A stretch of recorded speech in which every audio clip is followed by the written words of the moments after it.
Có người điên trốn ra rồi. Xong đời. Đây là bệnh viện tâm thần. Bảo vệ ngăn chặn bệnh nhân trốn chạy. Chỉ số vũ lực cực cao. Chú ơi, cháu không phải người điên. Mấy người tin không? Bắt cô ta lại. Thể lực của nguyên chủ kém quá. Tiểu Đóa, cho tôi viên thuốc tăng lực. Xin lỗi ký chủ, điểm tân thủ của cô đã dùng hết để chữa trị vết thương rồi. Tôi chịu thua luôn đó.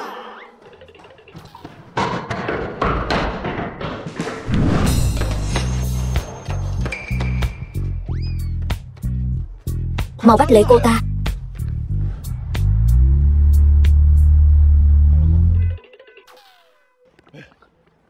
Con điên này, chạy nhanh thật. Bắt lấy cô ta. Lão tử nhất định phải lấy ra cô ta. Mệt mất mạng tôi rồi. Có xe, mau tránh ra.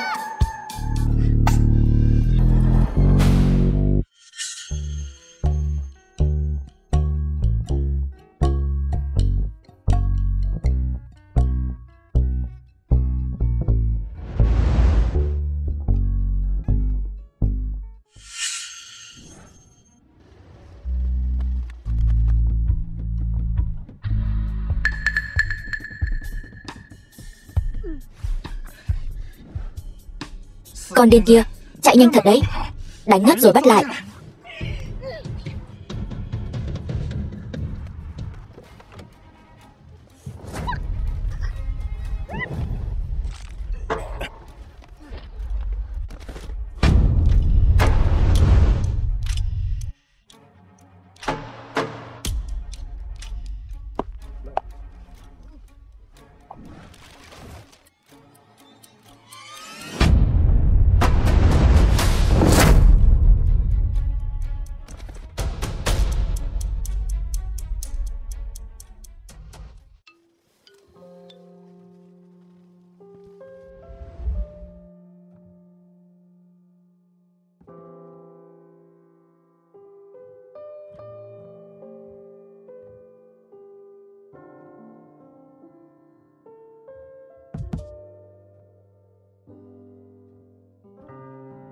The film was translated and narrated by M Media. Anh làm gì vậy, trợ lý Lưu? Đưa người này về bệnh viện. Vâng, tôi không có bệnh, tôi không đi. Tôi...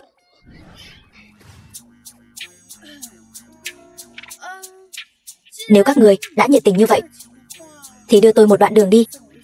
Tiệm cầm đồ Thành Tây, cảm ơn. Sao cô có thể tự nhiên như vậy hả? Đã cứu cô rồi. Con muốn đi cái xe, tôi đâu phải đi không đâu. Tôi có tiền. Đồ ăn mày nhỏ.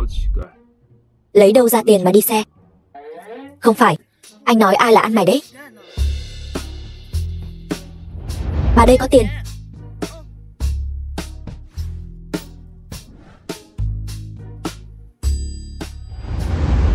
Ra dáng quá nhỉ? Cũng không hẳn. Phải thối tiền lẻ đó. Đây là đồ cổ gia truyền của tôi đó. Trừ những khoản tiền như tiền cảm ơn với tiền xe ra, anh phải trả tôi 6,6 vạn.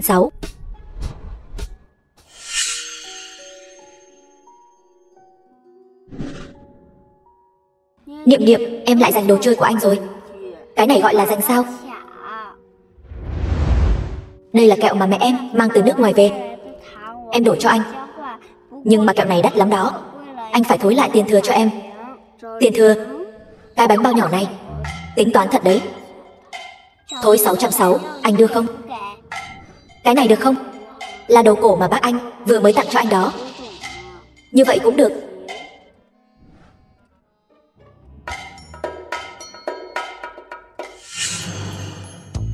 6,6 vạn. Cướp sao? Xuống xe, về bệnh viện tâm thần của cô đi. Tôi đếm đến 3.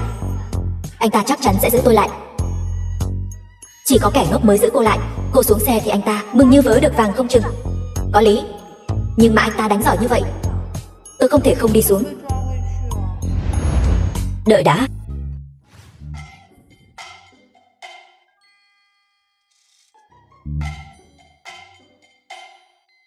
Chi phiếu. Cho cô này. Tôi không cần. Tôi ném đi đấy nhé. Cần.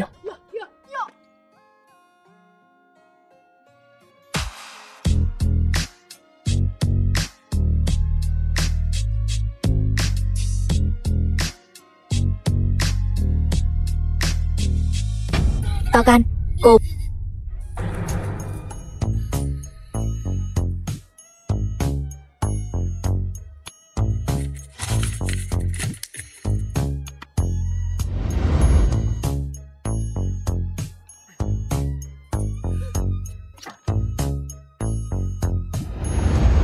Mời ngài lên xe.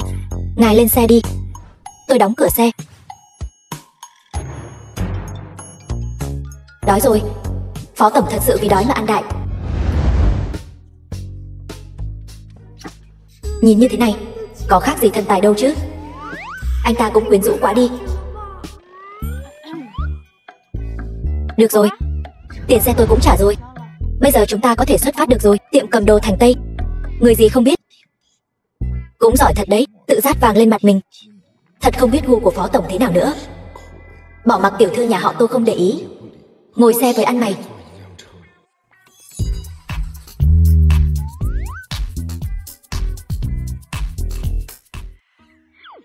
Tiểu Đoá, cậu có cảm thấy người này có chút quen mắt không? Quen cái gì? Cô thấy trai đẹp là quen hết. Có lý. Cảm ơn anh nha, anh thần tài. Anh thần tài sao? Đúng vậy, anh là thần tài đẹp trai nhất mà tôi từng gặp. Cảm ơn. Mắt của cô cũng rất đẹp.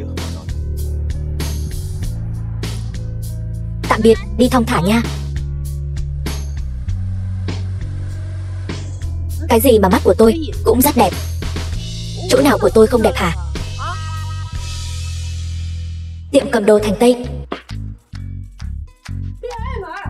Đây. Cái con nhỏ dơ bẩn này là ai vậy? Độ hảo cảm của nam chính tăng 10. Tiến độ công lực nam chính là 2%. Hiện tại có thể đổi thiết bị chắn âm. Tình huống gì đây? Nam chính, từ đâu ra vậy? Cái đó, người đàn ông vừa nãy, hình như là Phó Yến Đình. Phó Yến Đình? Cái tên cặn bã khốn nạn đã bỏ rơi Khương Ninh. Hắn có lòng tốt đến mức cứu tôi sao? Ngươi không phải là hệ thống sao? Đến cả người cũng không nhận ra. Ngươi đúng là phế vật mà.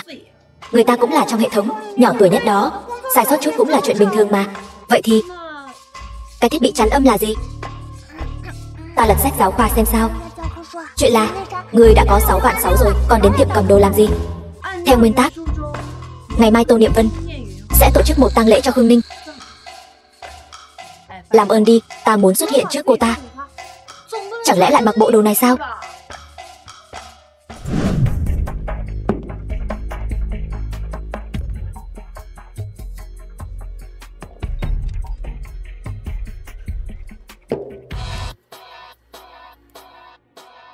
Cảm ơn mọi người đã đến tham dự tang lễ của chị gái nuôi Khương Ninh của tôi. Lúc nhỏ tôi bị bắt cóc, là chị ấy đã đón tôi về nhà ở nông thôn. Tôi luôn rất cảm kích chị ấy. Vì vậy sau khi trở về Tô gia, tôi vẫn luôn giúp đỡ họ. Nhưng tôi không ngờ chị ấy vì quá nhớ tôi mà phát sinh vấn đề về tinh thần. Ngay đêm qua, chị ấy cuối cùng cũng không chịu đựng được mà tự kết liễu.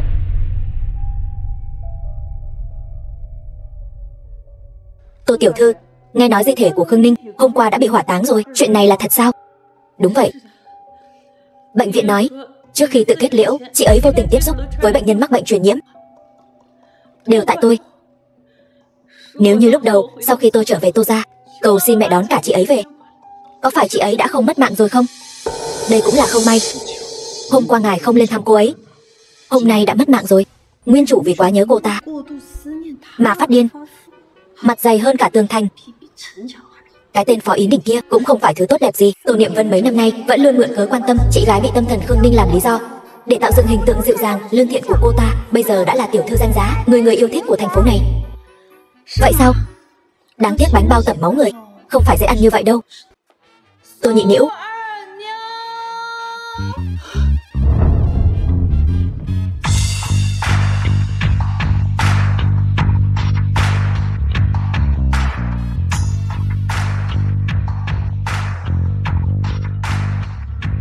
Đây là ai vậy? Xinh đẹp quá. Nhị Nĩu, ta nhớ ngươi quá đi mất. Nhị Nĩu là ai? Tìm ngươi sao? Ai lại đặt cái tên quê mùa như vậy chứ? Bất ngờ chưa? Khương Ninh, cô chưa mất mạng. Nhị Nĩu muội muội, nếu đã không muốn ta mất mạng như vậy, vậy ta sẽ không mất mạng. Cô ta lại còn sống, thậm chí còn trốn thoát khỏi bệnh viện tâm thần.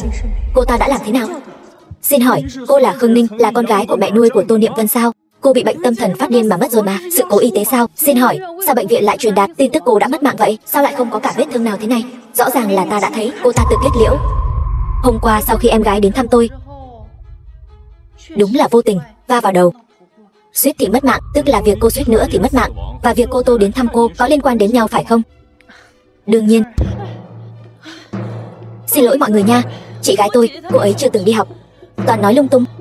Toàn nói lung tung sao? Em gái, em tận mắt chứng kiến chị mất mạng mà. Chị mất mạng như thế nào, em rõ nhất. Không phải sao? Khương Ninh, cô nói bậy bạ gì đó? The film was translated and narrated by M Media. Nhưng mà sau đó tôi được cấp cứu sống lại. Hơn nữa bệnh của tôi cũng khỏi rồi. Nhìn giống người bình thường mà, không giống người có bệnh tâm thần. Đúng vậy đó. Đến nằm mơ tôi cũng không nghĩ tới sẽ có một ngày bệnh tình thuyên giảm. Em gái, em không biết đâu. Mấy năm nay chị ở trong bệnh viện tâm thần đã sợ hãi đến nhường nào. Đừng sợ, chị khỏi bệnh là tốt rồi. Cô Khương, lúc nãy cô Tô chẳng phải đã nói rồi sao, sẽ đón cô về Tô gia, sau này đều là những ngày tốt đẹp. Thật sao? Em gái, chị cũng có thể làm con gái nuôi của người giàu nhất sao? Nhưng mà em gái, em sẽ không ghét bỏ chị chứ? Cô đồ ngốc. Sao lại thế được chứ chị? Chị muốn về nhà, lúc nào cũng có thể về.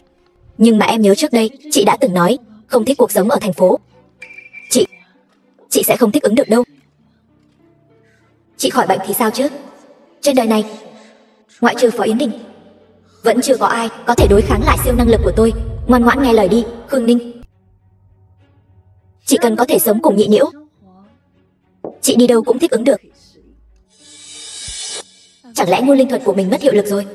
Tại sao cô ta không bị khống chế?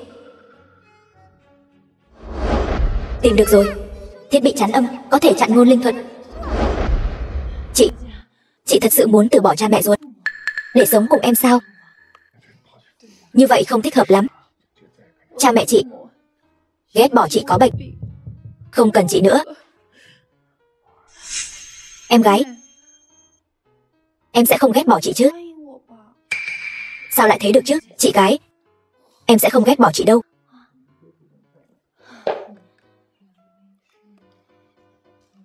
Hóa ra tên cúng cơm của Tô tiểu thư gọi là Tô Nhị Nĩu. Quê mùa thật đó. Đúng vậy đó. Cho dù cô có dở thủ đoạn vào được Tô gia thì sao chứ? Sớm muộn gì tôi cũng đưa cô trở về bệnh viện tâm thần. Em gái Nhị Nĩu, chúng ta về nhà thôi. Không được gọi tôi là Nhị Nĩu. Còn một vấn đề nữa.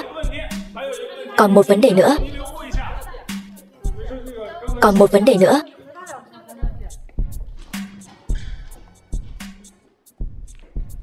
Cậu có cảm thấy cô Khương Ninh này có chút quen mắt không? Còn quen mắt nữa chứ. Người ta ngày nào cũng ở trong bệnh viện tâm thần. Tớ thấy anh cứ gặp mỹ nữ là đều cảm thấy quen mắt thôi nhỉ?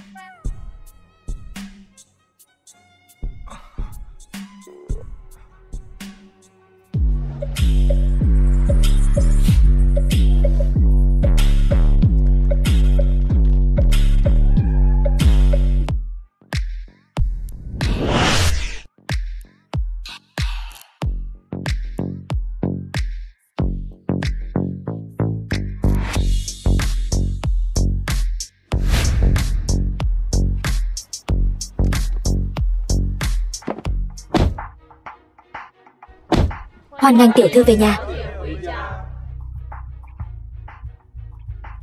Cô, cẩn thận đó, xung quanh có rất nhiều phóng viên đấy.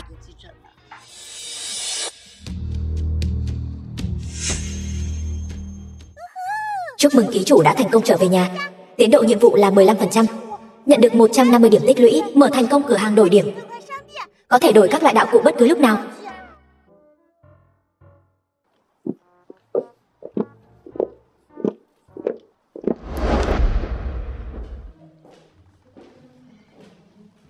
Khương Ninh, ở đây không có phóng viên. Cô diễn đủ chưa? Giá trị tức giận tăng 10, điểm tích lũy tăng 10. Em gái, em đang nói gì vậy? Sao tôi nghe không hiểu gì cả? Chị Khương, em trai ruột của Khương Ninh, Tô Khải Huyên đến rồi. Nghe không hiểu phải không? Vậy hôm nay tôi sẽ cho cô biết thế nào là cái giá phải trả khi bước chân vào Tô gia. Tình hình gì đây? Tôi bị đánh. Chị, đang ở đây làm gì vậy? Đúng vậy, cô bị đánh rồi. Khải Huyên, thấy chưa? Hôm nay chị dạy em một chiêu mới. Nếu sau này có ai đó đến đòi nợ em, hoặc là chọc giận em, thì cứ đánh nó. Chị dạy em nữa đi. Vừa rồi cái tát kia ngầu quá. Khương Ninh, thấy chưa? Cho dù cô có vào được Tô gia, thì em trai cũng chỉ nhận mình tôi là chị thôi. Thật sao? Tiểu Đoá bật thiết bị chắn âm. Rõ.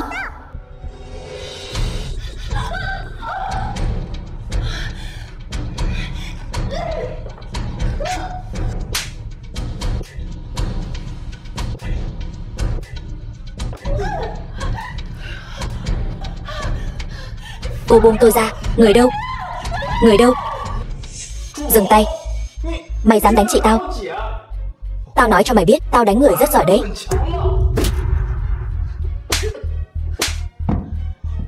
Thật sao? Vậy tao nói cho mày biết, sức mạnh thật sự là gì? Ngầu quá. Đáng đánh. Hai người này đáng đánh. Sao không đánh nữa đi? Khương Ninh, cô dám đánh tôi. Người đâu? Đuổi cô ta ra ngoài cho tôi. Không được, phải cho cô ta ăn một trận đòn rồi mới đuổi đi. Chị, đáng lẽ chị không nên dẫn con điên này về nhà. Được thôi, xem ra mọi người không chào đón tôi rồi. Không biết phóng viên còn ở đó không nhỉ? Đi hỏi họ thử có bằng lòng thu nhận tôi không. Khương Ninh, nói bậy bạ gì vậy? Rõ ràng vừa rồi do cô quản chuyện Khải Huyên đi đánh bạc, tôi nhất thời nóng giận mới đánh cô. Xin lỗi. Tô Khải Huyên đánh bạc. Tô Niệm Vân cố ý dẫn dắt chuyện Tô Khải Huyên cờ bạc sống qua ngày, kết cục trong chuyện vì nợ nần mà bị đánh mất mạng. Chị không cần phải xin lỗi cô ta. Cô ta là cái thá gì, không có tư cách quản tôi đánh bạc. Chị đánh đúng lắm. Tôi cảnh cáo cô đó, chuyện này mà để bố mẹ tôi biết thì tôi sẽ cho cô cút khỏi Tô gia.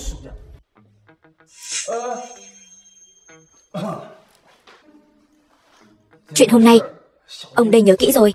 Chúc cô có mạng mà sống ở Tô gia. Cậu em nhỏ, tôi thấy cậu ăn mặc đẹp đấy. Là muốn ra ngoài hẹn hò hả? Hay là đợi cậu về rồi đánh cậu cũng được?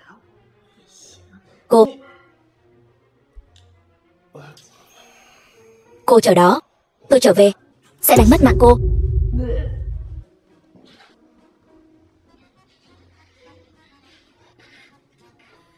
Nhỏ gì chứ, thấy cũng được mà. Em gái, chị ở phòng nào vậy? Đi theo tôi. Cảm ơn em gái tốt của chị.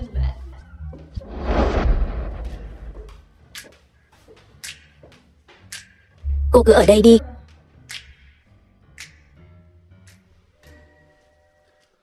Được, cảm ơn em gái. Vậy tôi về phòng nghỉ ngơi trước nhé. Tạm biệt.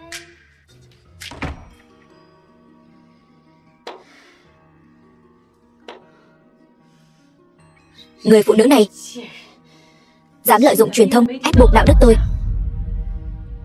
Tối nay tôi sẽ khiến cô tự cút khỏi Tô gia và thân bại danh liệt. Chị Khương, đây là phòng của Tô Khải Huyên, mau đổi phòng đi. Tô Niệm Vân muốn hại chị. Sợ gì chứ? Tôi cứ ở đây luôn đấy.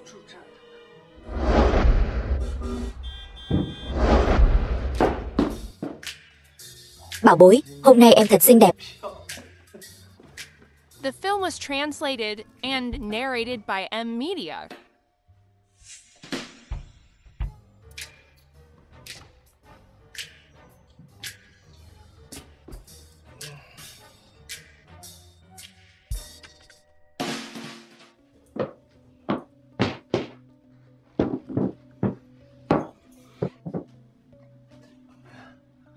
Bảo bối, sao em lại đến nhà anh tìm anh? Em tha thứ cho anh rồi sao? Người ta nói của anh không có nhỏ mà. Bảo bối, anh sẽ cho em thấy anh lợi hại đến mức nào.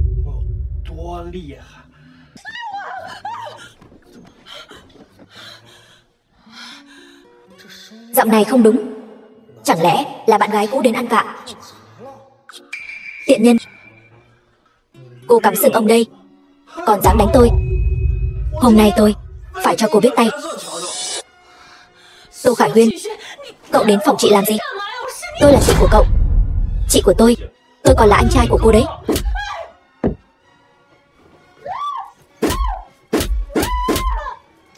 Tô Khải Huyên.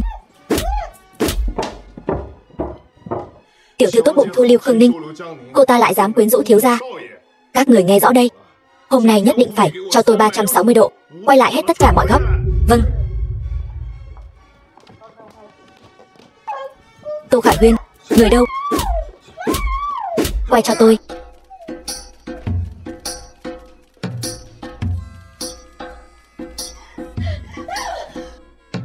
Tiểu thư.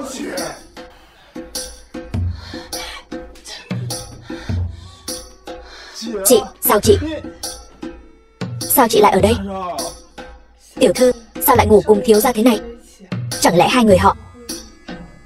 Đừng quay nữa, dừng ngay, xóa hết cho tôi. Câm miệng, không ai được phép quay nữa. Tô Khải Huyên, cậu đến phòng tôi làm gì? Khương Ninh đâu? Rõ ràng là phòng của tôi. Cho qua. Sao đông người thế này?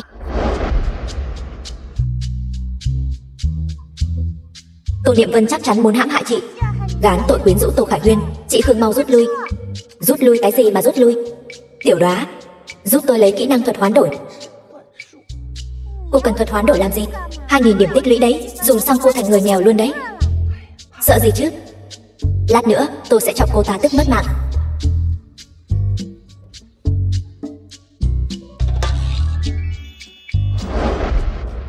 Khương Ninh, sao cô lại ở đây? Sao tôi lại không thể ở đây? Ngược lại là cô và em trai cô ở đây làm gì?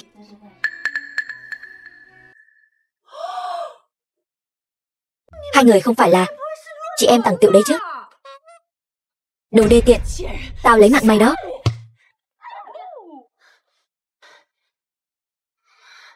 Chị, tất cả là do Khương Ninh làm đó, không liên quan đến em đâu đấy. Chị ngàn lần đừng cắt tiền sinh hoạt của em đấy.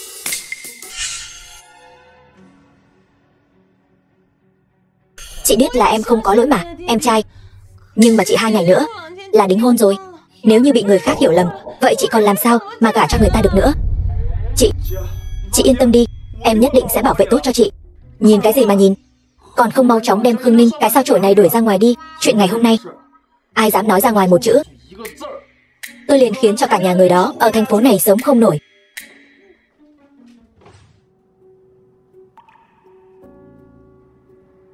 Phó tổng, ngài đã cảm thấy Tô Niệm Vân không phải là Niệm Niệm tiểu thư thật sự.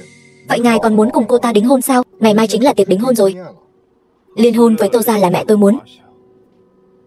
Bà ấy đã thích, vậy thì cứ để bà ấy làm. Kia không phải là Khương Ninh ở đám tang hôm nay sao? Cút xa một chút, đại thiếu gia đã nói rồi, Tô gia không chào đón cô. Khương tỷ, sao chị lại bị đuổi ra ngoài thế này? Tiến độ nhiệm vụ đều rớt xuống 10% rồi kìa. Xem tôi này Tiểu Đoá, mở phòng hộ cơ thể, đổi một phần huyết tương. Còn không mau cút đi, mau cút đi.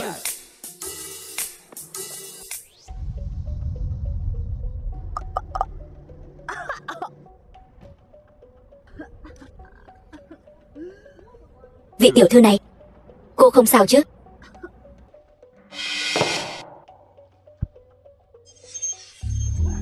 Không sao.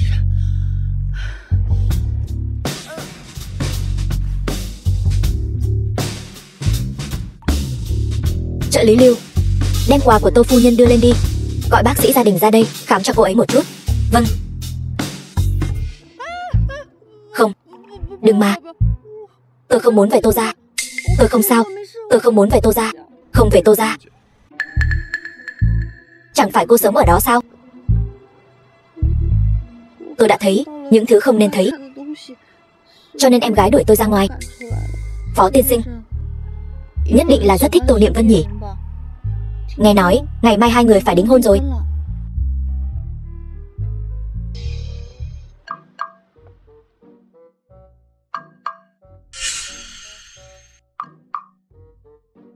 Cô đã thấy gì?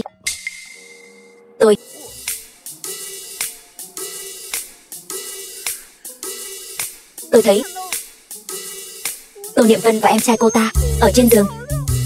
Anh ta sẽ không cùng Tô Niệm Vân đính hôn chứ? Không có người đàn ông nào có thể chịu đựng được việc mình bị cắm sừng. Khó nói lắm. Trong chuyện Phó Yến Đình hoàn toàn thua dưới chân váy của Tô Niệm Vân. Hơn nữa,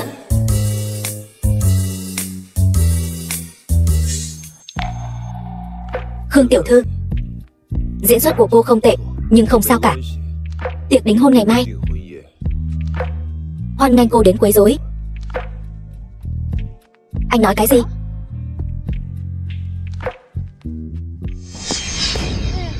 Chị làm sao thế này? Sao còn bị thương nữa? Yến Đình ca ca, chị của em tinh thần không được ổn định lắm, thích nói lung tung. Em đưa chị ấy về ngay đây. Đi thôi. Nhưng mà em gái, vừa nãy chẳng phải là em đuổi chị ra khỏi cửa sao? Ai cho phép cô lạc vàng không yên thế? Quyến rũ người đàn ông của tôi. Phó tổng, bệnh nhân của bệnh viện tâm thần, hồ sơ người mất tích đã điều tra rõ ràng rồi, vẫn chưa tra ra cô ăn mày nhỏ tối hôm đó. Nhưng mà Khương Ninh là cùng một ngày rời khỏi bệnh viện tâm thần. Cùng một ngày. Đã đâm người thì phải chịu trách nhiệm. Trợ lý Lưu, đưa Khương tiểu thư đến bệnh viện. Vâng. Phó Yến Đình đang tìm tôi. Anh ta có ý gì? Chẳng lẽ muốn tôi trả 6 vạn 6 tệ? Vậy thì tôi không thể đi theo anh ta được. Dừng lại. Vừa nãy không phải em đuổi tôi ra khỏi cửa, là Tô Khải Huyên đuổi tôi ra khỏi cửa. Em gái, chúng ta về nhà thôi. Tôi không có tiền, tôi không trả. Tôi không có tiền, không trả nổi. Tôi lại có cảm giác người này là cô ăn mày hôm qua. Đúng là điên rồi. Ý tôi là ngày mai không gặp không về.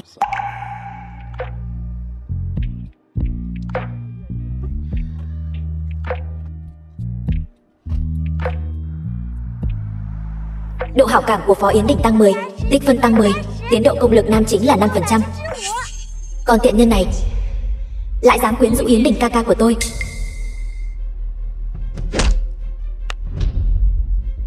Trói nó lại, nhốt vào hầm. Tiệc đính hôn ngày mai, không ai có thể phá hoại.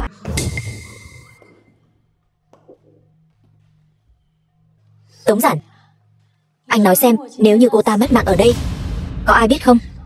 Tiểu thư, cô ta mất mạng ở đây sẽ làm bẩn mắt cô. Vậy thì đợi đến tiệc đính hôn ngày mai rồi xử lý cô ta. Khương tỷ đừng giả vờ nữa. Tống Giản chưa đi. Chưa đi. Đúng vậy, anh ta sẽ không lấy mạng cô chứ. Anh ta chính là tên biến thái ghê tởm nhất trong nguyên tắc đó, chuyên vì Tô Niệm Vân mà làm chuyện hại người phóng hỏa. Xong rồi, anh ta rút dao rồi. Tôi đã bảo cô đừng giả vờ ngất. Lần này cô muốn dẫn tôi cùng xuống mổ sao? Hay là tôi cởi trói cho cô nhé. Cô mau chạy đi. Sợ gì chứ?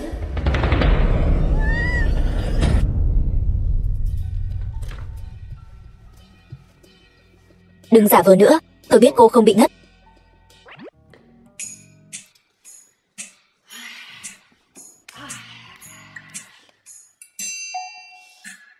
Sao nào?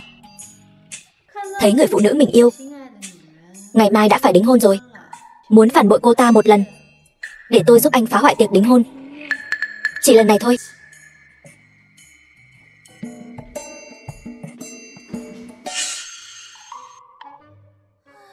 Khương Ninh tỷ tỷ, chị thật là to gan đấy, có thể để ý đến tôi một chút được không? Tôi còn chưa thành niên đâu.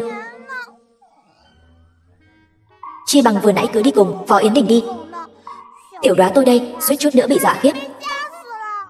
Nếu tôi đi cùng Phó Yến Đình rồi, tiệc đính hôn ngày mai, chắc là Tô Niệm Vân sẽ thuê vệ sĩ bao vây xung quanh hội trường tận 3 lớp luôn quá.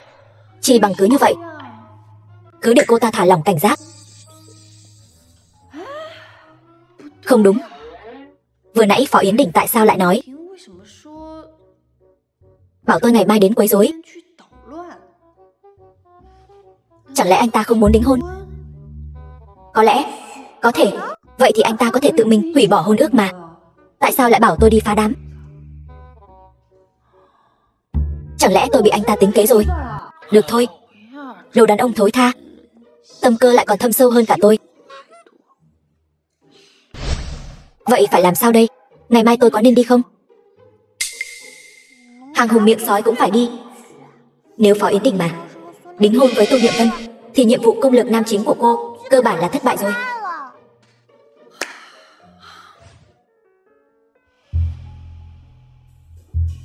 Niệm Vân, chúc mừng cô nhé, cuối cùng cũng đính hôn với Phó Yến Đình rồi. Hai người đúng là một cặp trời sinh mà.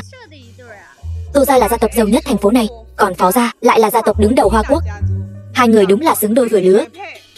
Cảm ơn. Qua ngày hôm nay, Phó gia và Tô gia đều nằm trong lòng bàn tay tôi rồi. Phải rồi, sao Phó tổng vẫn chưa đến nhỉ? Phó tổng, ngài để hai người Tô gia cãi nhau ngay tại tiệc đính hôn, chiêu này đúng là không tồi. Nhưng mà Khương Ninh là người từ bệnh viện tâm thần ra đấy. Nếu hôm nay cô ta không đến, chẳng phải là ngài tự dâng mình tới cửa sao? Không, cô ta nhất định sẽ đến.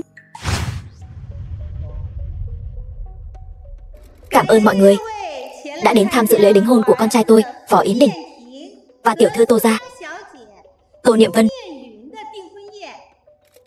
Yến Đình đang chuẩn bị cho Niệm Niệm một món quà bất ngờ trong lễ đính hôn, nên sẽ lên sân khấu muộn một chút.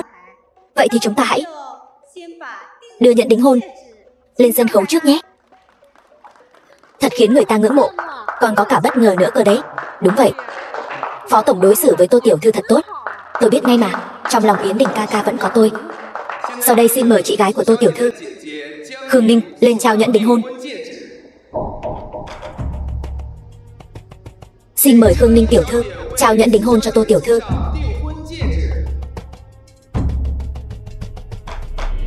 Xin mời Khương Ninh tiểu thư trao nhẫn đính hôn cho Tô tiểu thư.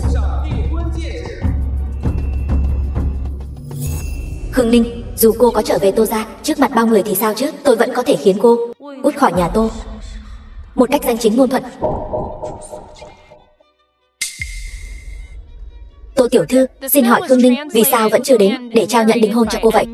Xin lỗi mọi người, hôm nay vốn là tiệc đính hôn, nhưng tiếc là hôm qua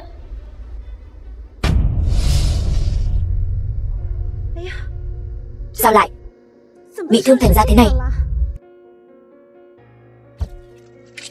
Chẳng lẽ là Khương Ninh đánh? Không sai, tối qua Khương Ninh lại dám quyến rũ em trai ruột của tôi. Tôi nhất thời nóng giận nên đã nói cô ta vài câu, không ngờ cô ta lại ra tay đánh tôi. Không ngờ đấy, Khương Ninh này cũng ghê gớm thật, cũng không kém gì anh đâu. Đang khen anh đấy, chắc là đau lắm đúng không? Không ngờ Khương Ninh lại độc ác đến vậy. Tiểu thư Tô vẫn còn quá lương thiện.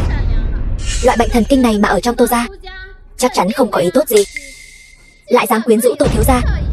Theo tôi thấy thì vẫn nên đuổi cổ ra ngoài càng sớm càng tốt. Đúng vậy, thưa bá mẫu, con đau thì có đau, nhưng tỷ tỷ lại vong ân bội nghĩa, lòng con còn đau hơn. Đều tại con nhất thời mềm lòng, khiến tâm hồn con và em trai đều phải chịu tổn thương cực lớn. Nhị Nhiễu, diễn xuất của cô thật là ngày càng đạt đến cảnh giới thuần thục rồi.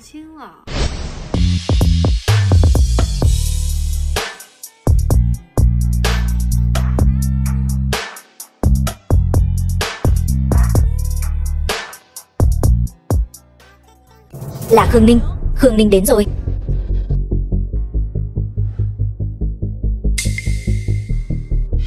Chuyện gì xảy ra vậy? Không phải Khương Ninh bị trói rồi sao? Sao cô ta lại đến được đây? Khương tiểu thư, cô đúng là vong ân bội nghĩa, mượn danh nghĩa con nuôi để quyến rũ Tô thiếu gia. Xin hỏi, cô quyến rũ Tô thiếu gia là để làm thiếu phu nhân Tô gia sao? Tôi cũng muốn quyến rũ Tô thiếu gia, nhưng mà Tô thiếu gia tối qua bận lắm, căn bản không cho tôi cơ hội. Tiểu Đóa mở video. Rõ, bảo bối. Anh đã nói rồi mà, anh không có nhỏ.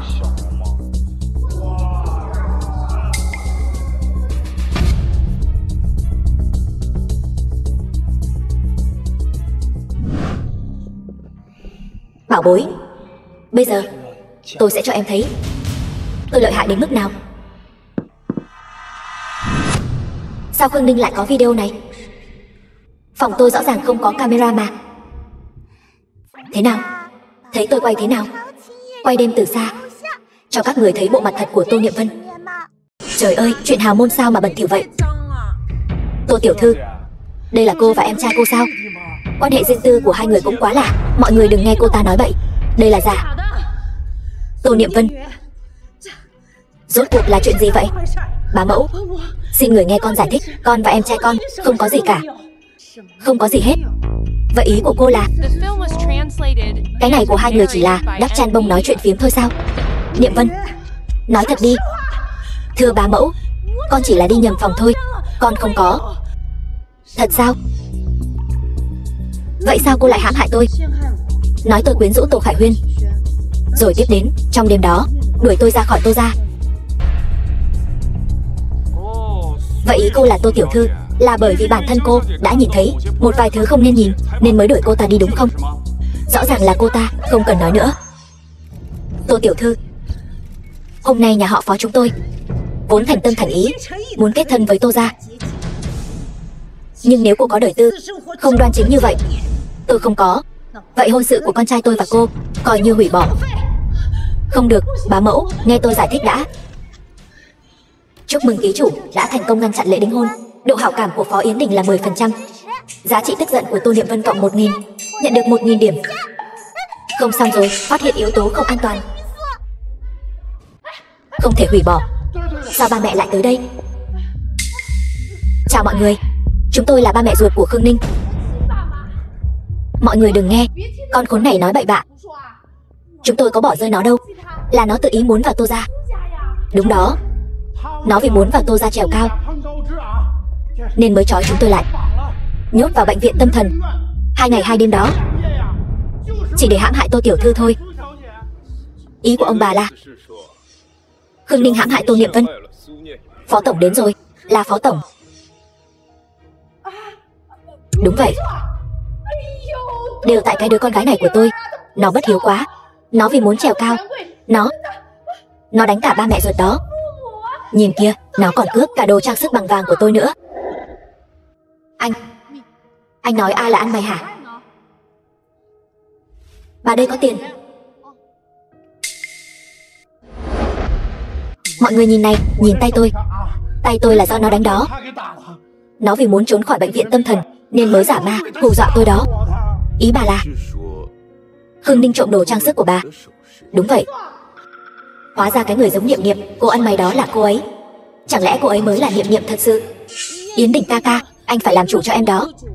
Cô ta vì muốn trà trộn vào Tô gia lại dám đánh đập, cướp bóc cả ba mẹ ruột, còn vu khống em nữa. Thật sao? Sao tôi lại thấy là các người đang vu khống cô ấy vậy? Có khả năng nào Lý Hồng Mai và Khương Kiến Quốc không phải là ba mẹ ruột của Khương tiểu thư không?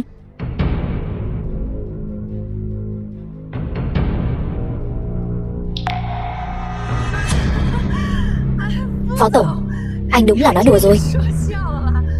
Tôi và con gái tôi không làm phiền nữa. Anh và Tô tiểu thư đính hôn đi. Không được làm loạn, đi thôi. Tiểu Đóa, giúp tôi sao chép 100 bản báo cáo DNA. Phó tiên sinh quả nhiên rất thông minh. Vợ chồng Lý Hồng Mai với tôi quả thật không có quan hệ huyết thống. Đây là giấy giám định quan hệ thân thuộc giữa tôi và vợ chồng Lý Hồng Mai, xin mời chư vị xem qua. Khương Ninh và Lý Hồng Mai thật sự không có quan hệ sinh học, vậy nên Khương Ninh cũng là con nuôi. Tốt lắm. Tôi ngày đêm phòng bị cô ta gặp mặt ba mẹ ruột, không ngờ cô ta lại lấy DNA của Lý Hồng Mai ra làm trò. Giá trị tức giận của Tô Niệm Vân cộng 10. Cộng 10.086. Quả nhiên Khương tỷ lợi hại. Tô Niệm Vân chỉ lo cho cô, và động thái của cha mẹ ruột Khương Ninh thật sự không quản đến bên Lý Hồng Mai. Đi đường tắt, đánh cho cô ta trở tay không kịp.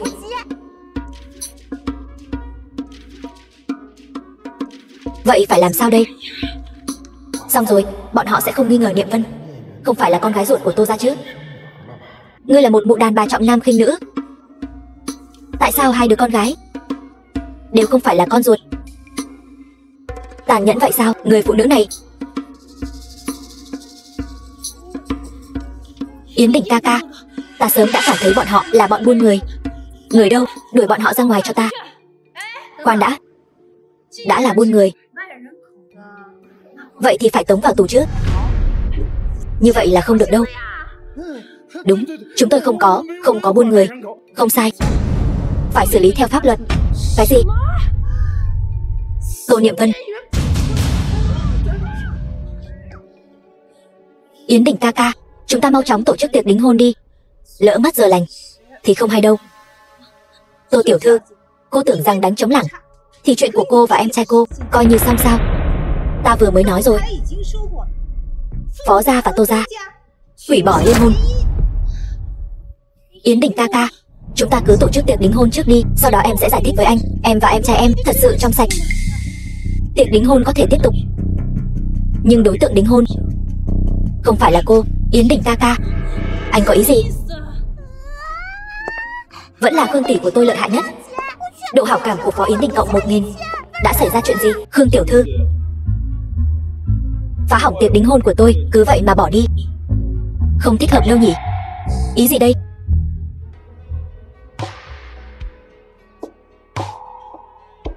Ý của tôi là tiệc đính hôn tiếp tục. Yến Đình ca ca, anh điên rồi sao? Em mới là vị hôn thê của anh. Khương Ninh chỉ là một kẻ điên, cô ta không xứng với Phó gia. Vậy sao? Nhưng bây giờ thì không phải. Chăm sóc tốt cho em trai cô đi.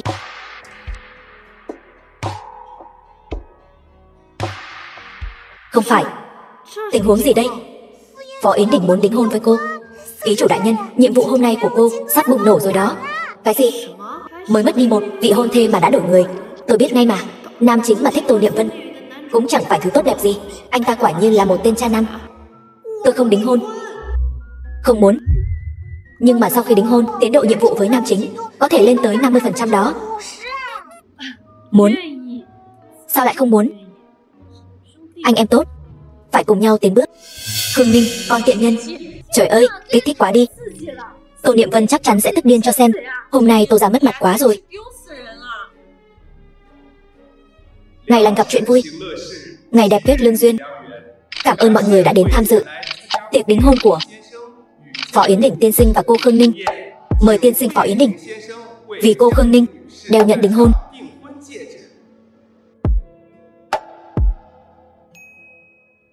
The film was translated and narrated by M Media.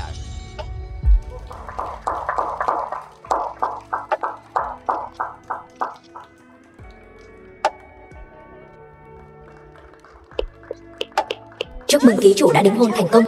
Tiến độ chinh phục nam chính là 50%. Hai cô con gái của Lý Hồng Mai đều là con nuôi. Không đúng. Bản giám định DNA năm đó là do bệnh viện của thương gia làm mà. Rõ ràng là có một người con gái ruột.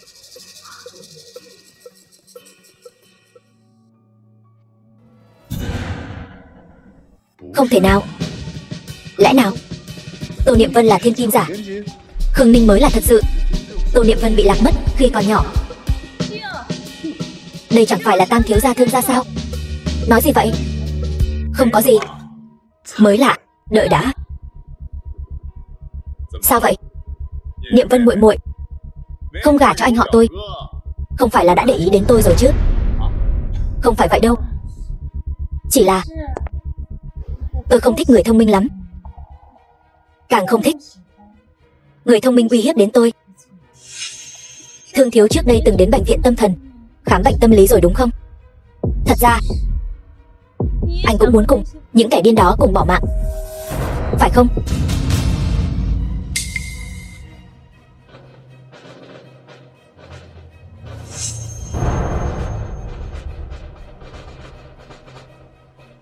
Khương tỷ, phát hiện Tô Niệm Vân đã sử dụng ngôn linh thuật ở gần đây. Ngươi có nhớ những kẻ điên đó thích bỏ mạng như thế nào không? Thật ra, ngươi cũng rất khao khát, phải không? Ngươi cũng rất khao khát, phải không? Phải không? Vẫn chưa tìm được Khương Ninh. Tiểu thư Khương Ninh vừa xuống sân khấu đã không thấy đâu, cô ấy sẽ không bỏ trốn chứ? Kiểm tra camera giám sát bên trong và xung quanh khách sạn, tìm kiếm toàn diện. Vâng, đúng rồi, vừa rồi Thương Tuấn thiếu gia nói muốn đến tìm ngài, nhưng bây giờ đã qua 1 tiếng rồi mà người vẫn chưa đến. Kệ nó, tìm Khương Ninh trước. Vâng.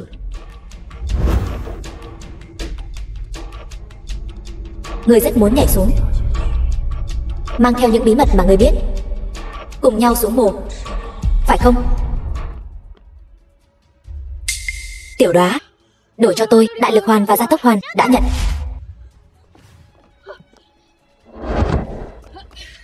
Tiểu Đóa, dây thừng. Thật sự phục cái sức trâu này. Ngôn linh thuật của Tô Niệm Vân lợi hại đến vậy sao?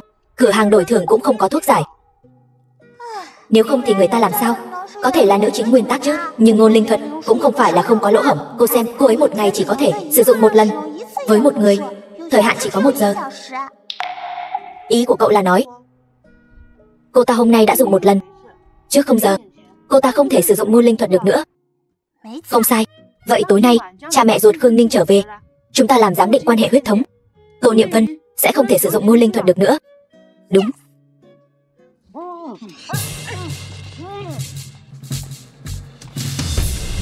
Kỳ quái, camera giám sát cho thấy là đã lên sân thượng rồi. Bọn họ đâu?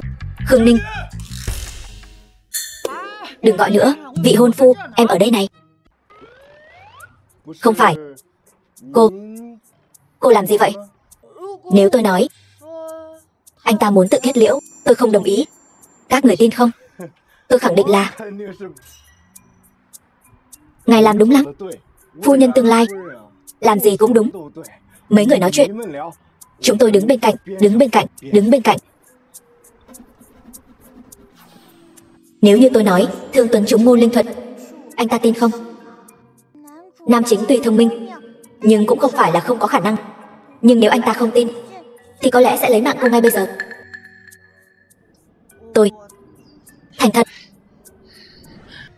Chị hảo tâm đón cô ta về nhà, cô ta lại hãm hại chị.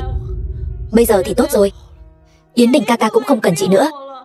Quá vô sỉ. Khương Ninh lại dám tung tin đồn như vậy. Chị ơi, chị yên tâm, em nhất định sẽ không để Khương Ninh sống tốt. Tiểu thư, đừng khóc, hại sức khỏe. Khương Ninh tại sao lại xuất hiện ở đó? Tôi không phải đã bảo anh trông chừng Khương Ninh sao? Tại sao cô ta lại xuất hiện ở đó? Xin lỗi.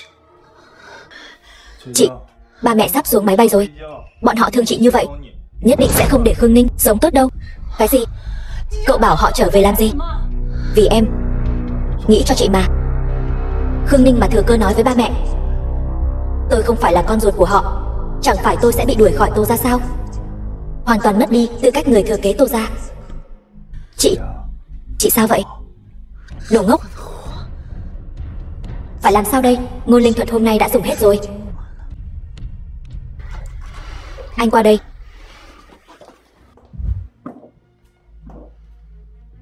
Tôi cho anh cơ hội cuối cùng. Đi đón ba mẹ về nhà. Trên đường để ý kỹ vào.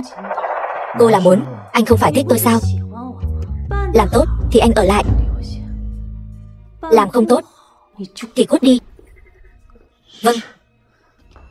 Cô nói Phó Yến Đình có đến không? Nếu anh ta không đến, chúng ta khẳng định không thể tiếp cận được Tô Duệ Nhiên và Lục Thanh Tuyết. Hơn nữa, Tô Niệm Vân dù sao cũng là nữ chính. Hành động hiện tại của cô ta chắc chắn đã biết rồi. Khó nói. Ngài thật sự tin ngôn linh thuật mà Khương Ninh nói sao? Tôi thấy cô ta xem tiểu thuyết nhiều quá rồi thì có. Ý của cô là Thương Tuấn chúng phải cái gọi là ngôn linh thuật này. Không sai. Phó tiên sinh không muốn kết hôn với Tô Niệm Vân cũng là vì nghi ngờ cô ta đúng không? Vậy cô nói xem tôi nghi ngờ gì? Thứ nhất, anh không tin cô ta là thiên kim thật sự của Tô gia. Thứ hai, từ khi anh kinh doanh đến giờ luôn chiến thắng, nhưng lại vấp ngã ở Tô gia. Chắc chắn cũng rất muốn biết là nguyên nhân gì đúng không?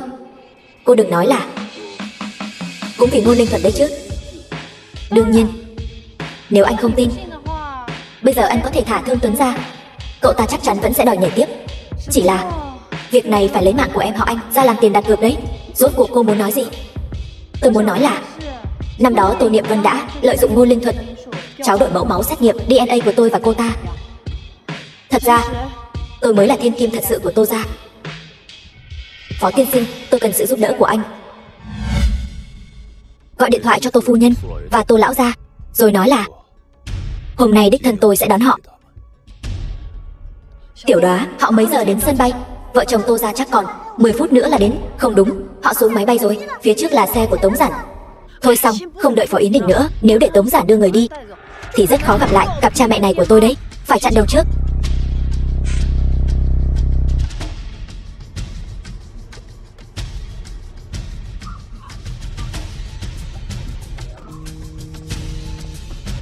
Tô tổng, phu nhân, tiểu thư bảo tôi đến đón hai người về nhà.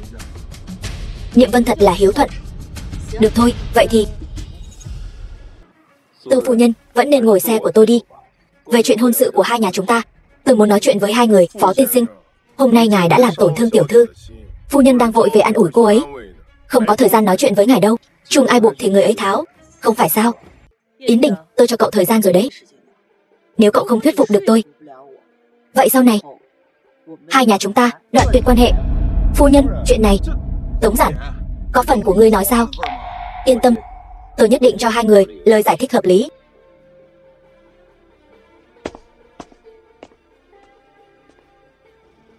Yến Đình, vị này là trợ lý của tôi.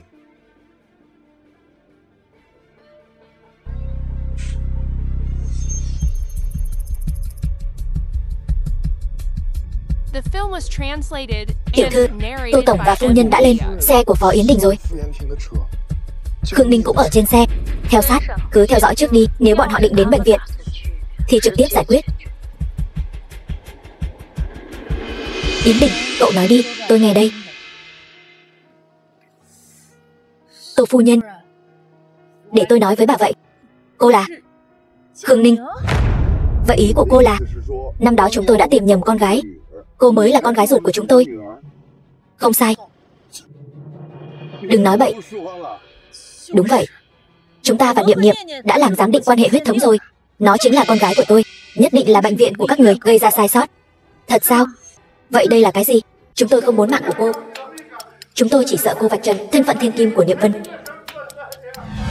Ý cô là Lý Hồng Mai năm đó về để con gái của bà ta hưởng vinh hoa phú quý, đã tráo đổi cô và Niệm Niệm. Cô mới là con gái của chúng tôi. Chuyện này không thể nào. Nếu không phải cô giở trò quỷ quái đánh người bức cung, Lý Hồng Mai sẽ không nói như vậy đâu. Tôi thấy chính là cô ép bà ta nói như vậy. Có khả năng hay không? Đến bệnh viện làm giám định huyết thống chẳng phải sẽ biết sao? Nếu như kết quả xét nghiệm không phù hợp, vậy thì tôi sẽ không bao giờ làm phiền các người nữa. Cũng được. Tiểu thư, không hay rồi. Phó Yến Đình dẫn theo lão gia và phu nhân đến bệnh viện rồi. Vậy thì giải quyết luôn cả xe của bọn họ là được. Vâng.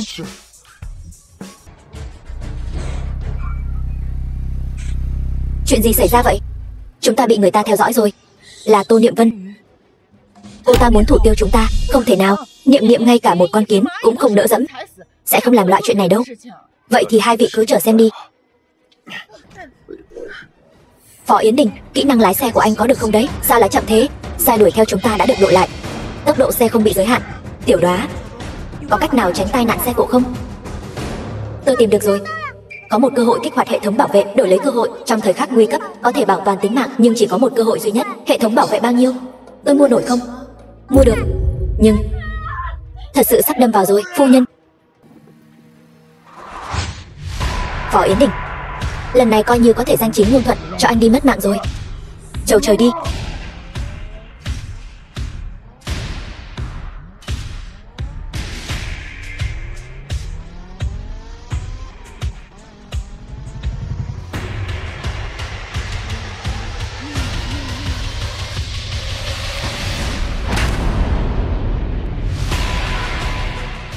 Nguy hiểm đã tránh xa. Chúc mừng Khương Ninh tỷ đã thoát khỏi nguy hiểm.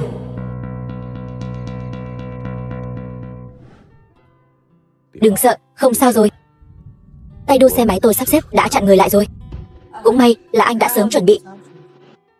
Tôi thấy là các người đã sớm chuẩn bị thì có cố ý bày ra một màn như vậy để chúng tôi nghĩ Niệm Niệm đến lấy mạng chúng tôi. Đúng vậy. Tiệc đính hôn hôm nay, tôi thấy là các người bắt tay nhau hãm hại Niệm Niệm. Tôi cũng bị trúng tà rồi. Vậy mà lại tin lời ma quỷ của các người. Dừng xe, tôi muốn xuống xe.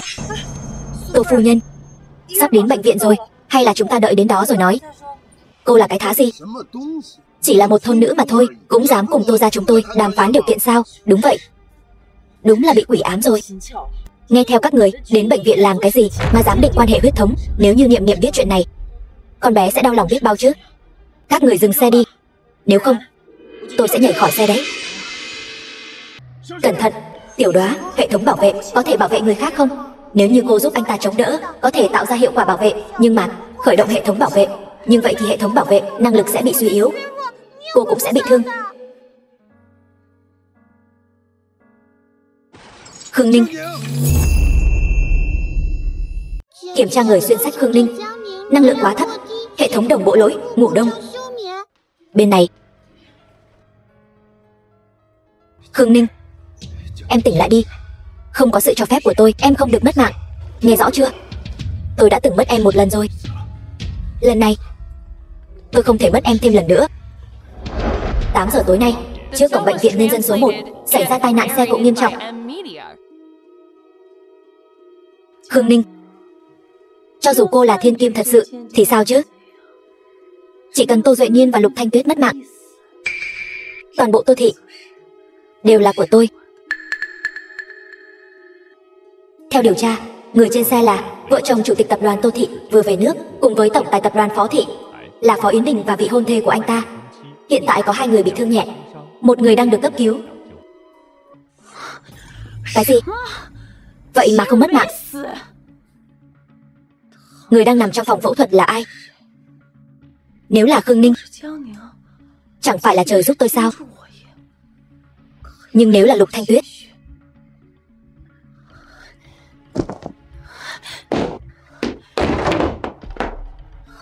alo, Khải Huyên. Bác sĩ, vị hôn thê của tôi thế nào rồi?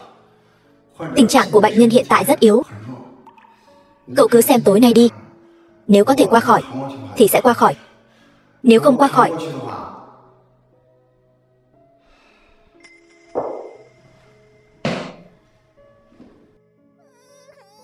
Khương tỷ, cô tỉnh lại đi. Đừng bỏ lại Tiểu Đóa một mình. Tiểu Đóa không làm nhiệm vụ hệ thống nữa đâu. Tiểu Đóa muốn cùng cô lưu lạc ở thế giới xuyên sách. Alo, gọi hết những bác sĩ hàng đầu cả nước đến đây cho tôi. Lập tức. Nhanh lên.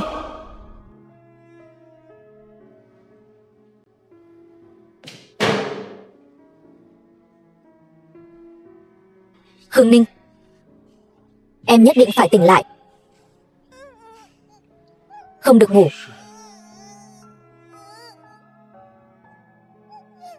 Khương Ninh, tiến độ hoàn thành nhiệm vụ công lược nam chính hiện đang là 80%. Cơ thể đang trong quá trình phục hồi. Khương Ninh, có phải em trách tôi tìm được em quá muộn rồi không?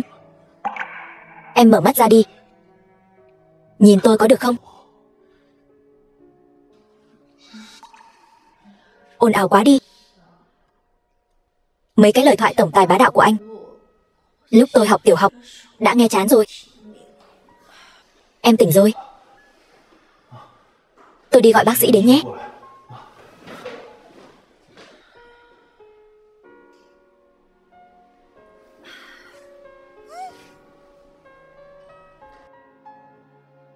Cô không sao rồi. Đầu sâu bọ. Nếu không phải vừa rồi tiến độ công lược Phó Yến Đỉnh tăng lên, hệ thống năng lượng hồi đầy, tôi thật sự toi rồi. Hơn nữa, cái hệ thống bảo vệ kia có vấn đề. Sao cậu không nói sớm? Người ta nói rồi mà. Người ta còn chưa nói xong, cô đã xông lên rồi. Theo tôi thấy, Khương tỷ, lần sau cô vẫn là đừng xông lên cứu người. Anh ta là nam chính, vốn dĩ cũng không thể mất mạng được. Không phải tôi đang cố gắng chinh phục anh ta sớm hơn sao? Ai mà biết cái hệ thống bảo vệ kia lại còn hãm hại người nữa chứ. Nhưng mà cô không biết đâu, nếu như cô mất mạng thì ngoài đời cũng sẽ mất mạng đó.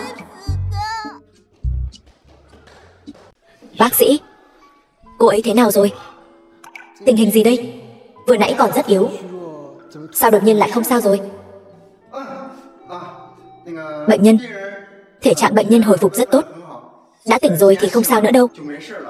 Chú ý vết thương ở chân, chú ý khử trùng là được. Cảm ơn bác sĩ. Nên làm thôi.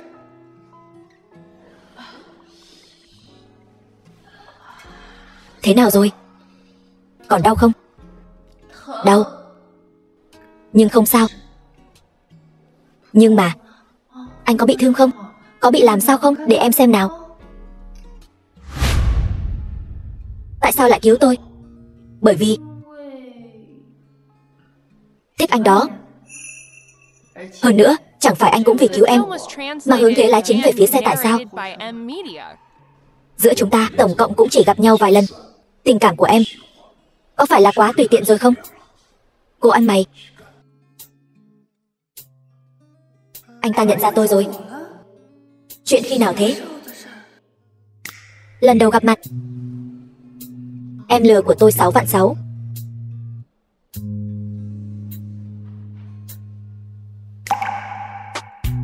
Lần thứ hai, em đòi được vị trí con gái nuôi Tô ra. Lần thứ ba, em ăn vạ xe của tôi. Lần thứ tư, cái này nhất kiến trung tình thì chỉ là chuyện một khoảnh khắc thôi mà. Anh có biết liệu pháp thẩm mỹ tốt nhất của đàn ông là gì không? Là gì? Là ảo tưởng của phụ nữ. Kể từ khi anh cứu em đó nha, trong đầu em, anh giống như nam chính tiểu thuyết vậy đó. Cô khen cũng không có tâm gì hết vậy. Người ta vốn dĩ là nam chính mà. Im miệng. Sao anh ta không nói gì nữa vậy? Ý gì? Anh ta sẽ nói cô lừa người ta thôi. Cô dù gì cũng là vị hôn thê của anh ta. Tiêu 6.600.000 thì làm sao chứ? Đúng đó. Em đó. Em lại không khỏe rồi. Chuyện trả tiền thì để hôm khác nói đi.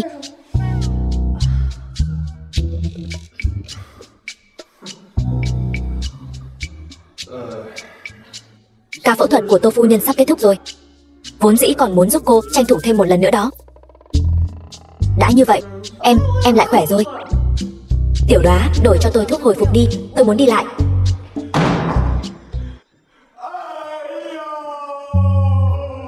Thiếu phu nhân. Thiếu phu nhân đáng thương của tôi ơi. Thiếu phu nhân mới đính hôn thôi đó. Đáng thương cho cô, vừa mới bước chân vào cửa đã bị phó tổng khắc mất mạng rồi.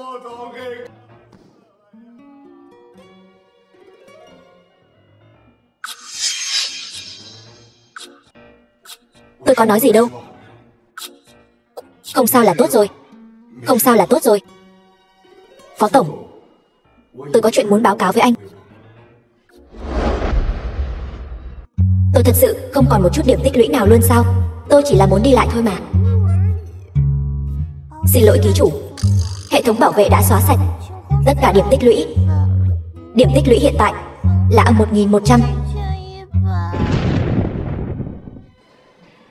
Bao nhiêu? Tôi công lược nam chính 80% rồi. 80. Không có một chút điểm tích phân nào sao? Tích phân công lược nam chính đều dùng để khôi phục năng lượng rồi. Cho nên bây giờ phàm là chuyện có thể dùng điểm giải quyết, tôi đều giải quyết không được. Cô Khương, cô làm sao vậy? Không sao. Cảm ơn anh đã để tâm đến người nghèo này.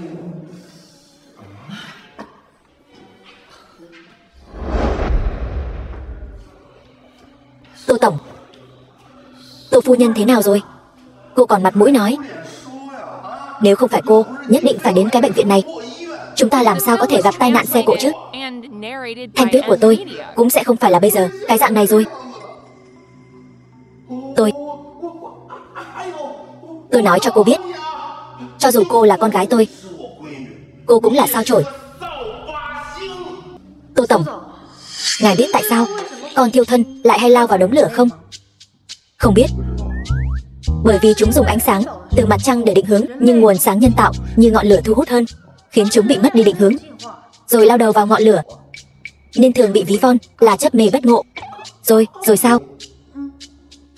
Sao tôi nghe chẳng hiểu gì? Ông giống y hệt tụi nó. Cô bệnh điên hả? Tình trạng bệnh nhân nguy kịch, cần truyền máu. Cái gì? Tô Tổng, nếu cần có thể tìm tôi. Không đi học, đó không phải lỗi của cô. Ra vẻ ta đây mới là vấn đề của cô. Vợ tôi không phải máu của ai cũng có thể dùng được đâu. Thanh Tuyết nhà chúng tôi là máu gấu trúc đấy.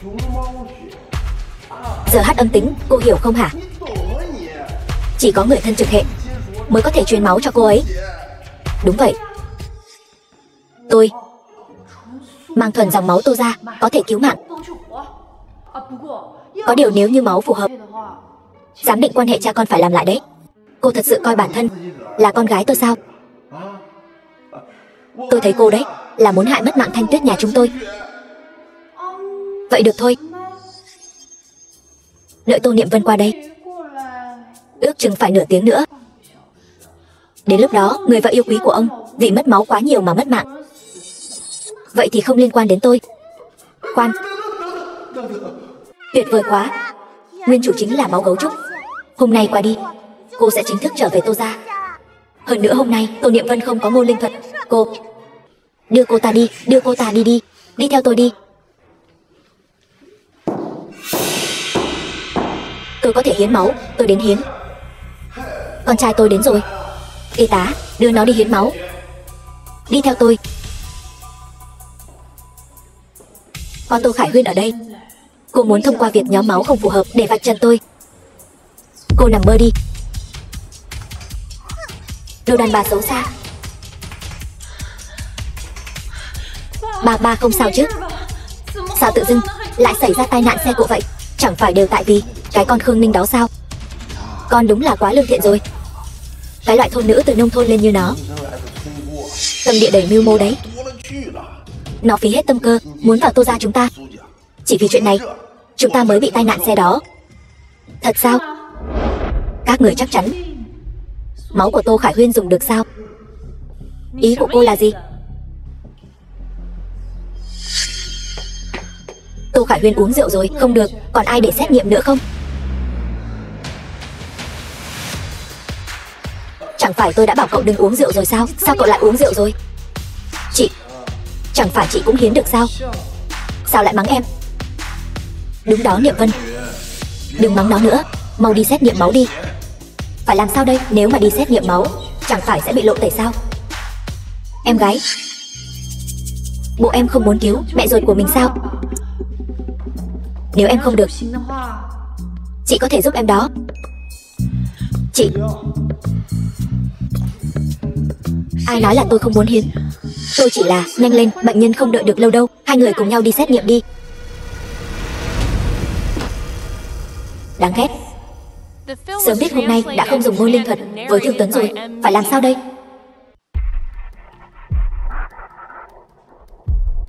Phó tổng, Thương thiếu gia tỉnh rồi. Cậu ta nói năm đó bệnh viện Thương gia khi làm giám định quan hệ cha con, một phần mẫu máu đến từ con gái ruột của Lý Hồng Mai, phần còn lại là thiên kim Tô gia. Hoàn toàn không phải như trong tiệc đính hôn đã nói hai người đều là con nuôi. Chỉ tiếc là camera giám sát năm đó đều không còn nữa rồi. Vậy càng chứng tỏ là có gian dối. Xem ra Khương Ninh rất có thể là Niệm Niệm. Lập tức phái người phong tỏa bệnh viện, giám sát chặt chẽ các bộ phận, không thể để bất cứ ai có cơ hội động tay động chân. Vâng.